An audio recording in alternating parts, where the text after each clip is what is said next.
What's going on, guys? JSGC here, back again for another Manchester City transfer video where Manchester City just love leaving it late. Nico Gonzalez to Manchester City. At last, a defensive midfielder has signed for the club. So before I do crack on with today's video, make sure, like always, if you are enjoying the content, do subscribe to my channel. I'm going to keep you guys up to date with all the latest Manchester City transfer news, along with all the latest City news, reactions, videos, everything. Subscribe, it is free. Also, don't forget social media links, they're in the description if you want to go and follow me on my Twitter, Instagram and TikTok. Email also in the description too if you want to hit me up for any sponsorships for any videos or any general business inquiries. Don't forget to leave a thumbs up on the video. We're aiming for 500 likes. Also, don't forget to get your thoughts in the comments below welcoming Nico Gonzalez, Manchester City's newest signing to the club. So Manchester City bringing in Nico Gonzalez from FC Porto. It's rumoured that Manchester City have released the clause, €60 million, just under £50 million in today's currency converter, where Manchester City finally bring some experience, depth, quality, and to me, a perfect player for Pep Guardiola into their midfield. He's a player that can play in the number 6 and the number 8. We've got a player here who can play alongside Rodri, but a player that can also help Manchester City when Rodri isn't available. We've not got Rodri available for the rest of this season. We've been crying out for extra legs in midfield, and Nico Gonzalez is going to help Manchester City with that. It means we've got options now should there be injuries to the likes of İlkay Gündoğan or Mateo Kovacic. We've got a player here competing with their spot as well. A brilliant distributor of the football, lovely with his passing, a really good show of strength, a nice physical player who should be able to prosper and go above and beyond for Manchester City. I'm expecting him to develop really nicely under Pep Guardiola, and I'm expecting here a really good high quality signing that's been made by Manchester City.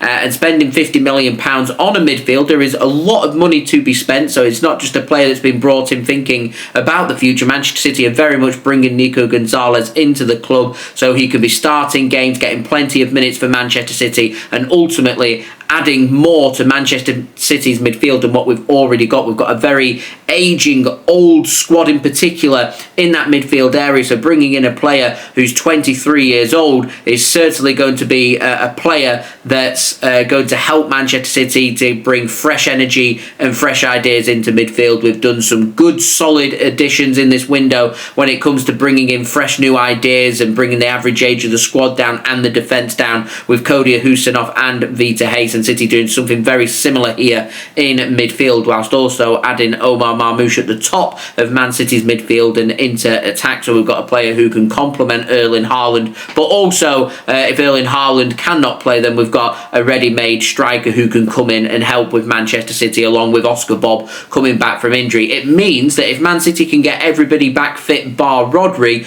to me, we've got a squad that's good enough to be able to compete and be able to challenge and finish inside the top 4 and ensure that we get Champions League football for next season, which, as we sit here and speak about new signings coming in, that has to be Manchester City's ambition, and that is far from certain as of right now. We saw Manchester City and their performance against Arsenal yesterday. It just wasn't very good, and it's crystal clear to me that there's still a long way to go when it comes to a full transition for Manchester City. It was never going to be a case of 3-4 signings coming and all of a sudden Man City are back and everything's all hunky-dory, so to speak. It's always going to be a case that realistically we're looking at 8, 10, maybe even 12 signings before that full transition is complete. So it is going to be a really big summer coming up for Manchester City in adding more legs and more depth and more experience and more quality into midfield. But to me, Nico Gonzalez is a really good way to start this transition, and I'm just hoping now that this is really going to help Man City with the extra legs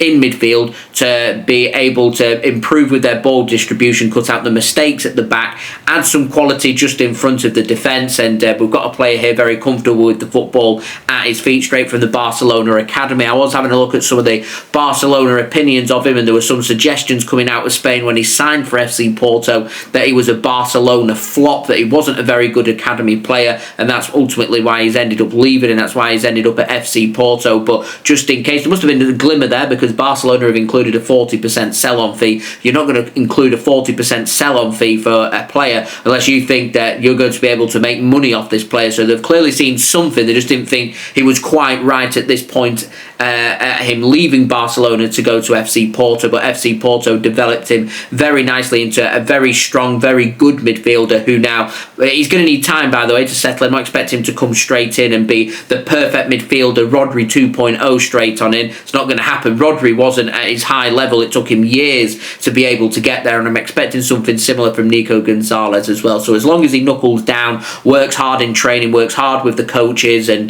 continues to prosper and move on with his development, then I'm confident that in the next couple of seasons, which is always what it's needing when it comes to transition into a new country, into a new league, and working with new people, new colleagues, new teammates, new managers, that's how long it's going to take for Nico Gonzalez to really come into his own and Man City start to see the very best out of him. So I'm not expecting to really hit the ground running, but Man City lack options in midfield. They need them options, and we've got them options, or more options now, with Nico Gonzalez signing. I'm really excited about seeing him in a Manchester City shirt and showcasing what he can do, and hopefully this will be the signing that just helps Manchester City to be able to gather more control into their football, to cut out the silly mistakes, to ensure that when it comes to the defensive point of view, that Manchester City aren't conceding as many opportunities, and we're not having to go out and keep scoring 3, 4, 5 goals in a game to make sure that we're winning games, to ensure that Man City have got the players there that gives us more control in the middle park, in that middle of the pitch that City are always looking for, and that to me is ultimately what Man City have really missed with that ageing midfield, have not got the legs to do the running. We need them players, and Nico Gonzalez is going to help with that, and it is very much a much needed signing, a priority signing. I'm just amazed that Man City have left it to the last few hours of transfer deadline day to get this done and sorted, when this should have been done weeks ago. Probably should have been Man City's first signing that should have been done and dusted. So I do wonder about where this transfer has come from, and to me, with it coming from Portugal, smells of a Hugo Viana influence once more. I'm just amazed City have left it so late, but it's better late than never, as they say. The signing is here, and Nico Gonzalez is a Manchester City player, and I'm really excited to see what he can do in the sky blue of Manchester City. So I do want to warmly welcome Nico to the club, and wishing him the very best of luck here at Manchester City. So there we go. That has been today's welcome video. Please do leave a thumbs up. 500 likes is the aim. Do let me know your thoughts in the comments below. Don't forget to subscribe if you're new around here. Plenty more City transfer videos to come for you guys to enjoy. Also, don't forget social media links. They're in the description as well if you want to go and follow me on my Twitter, Instagram and TikTok. Email also in the description too if you want to hit me up for any sponsorships for any videos or any general business inquiries, and I'll see you all again real soon. So I've been JSGC. Thank you everyone for watching. I hope everyone is safe and well. Peace. Ciao for now.